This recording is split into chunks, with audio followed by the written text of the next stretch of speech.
Ciao a tutti, mi chiamo Emilia. Hello, my name is Emily, and today we are going to be talking a bit about Italian culture, focusing on Italian festivals. So sit back and relax, and let's learn a bit. First, we're going to start off with patron saint festivals. So patron saint festivals, many Italian towns celebrate annual festivals dedicated to their patron saints. These festivals often include religious processions, music, fireworks, and communal meals. They serve not only as religious observances, but as an expression of local identity and history. Patron saint festivals are deeply local. Even neighboring towns may celebrate different saints in different ways. These celebrations reinforce community bonds and connect modern Italians to traditions that have existed for centuries. Other festivals also include food. All right, so local food festivals, sagre. So sagre are local festivals that celebrate a specific food or agricultural product. If you were celebrating a food, which one would you celebrate? I think I would do tea and chocolate.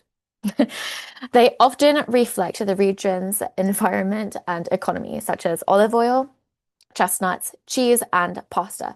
These festivals bring communities together around shared heritage. Sagre are not tourist inventions. They are primarily actually for the locals. Food is prepared using traditional methods and recipes are passed down from generations to generations. These events preserve cultural traditions and reinforce the connection between land, culture, and identity. All right. Next festival, number three, is Carnival or Carnevale. Carnivale or Carnival is one of Italy's most famous festivals. Did you know of it already? Um, it is especially associated with Venice. Historically, Carnival allowed people to temporarily break social rules through costumes and masks. This tradition created a space where social hierarchies were blurred. Over time, Carnival evolved into a celebration of artistry, costume design, and public performance. While Venice is the most famous example, Carnival is celebrated differently across Italy, showing regional variation within a shared tradition. And the last festival that we're going to talk about today, of course, there are others, but here's the last one we're going to talk about today is Ferragosto. Ferragosto, which is an August festival, is one very important to know about because it could affect your Italian trip.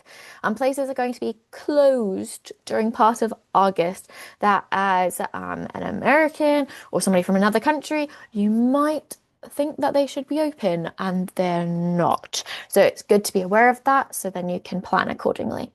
All right, so one of the most important and widely celebrated festivals in Italy is Ferragosto, which takes place on August 15th, technically. Ferragosto is celebrated across all regions of Italy, but the way it is observed can vary from north to south. For Italians, Ferragosto represents the peak of summer, a time of rest, travel, family, and community after months of work.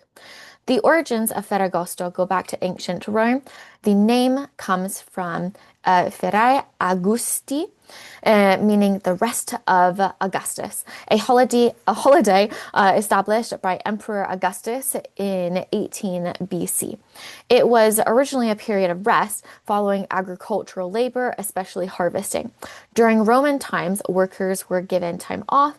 Animals were decorated and celebrations marked the end of an intense summer work.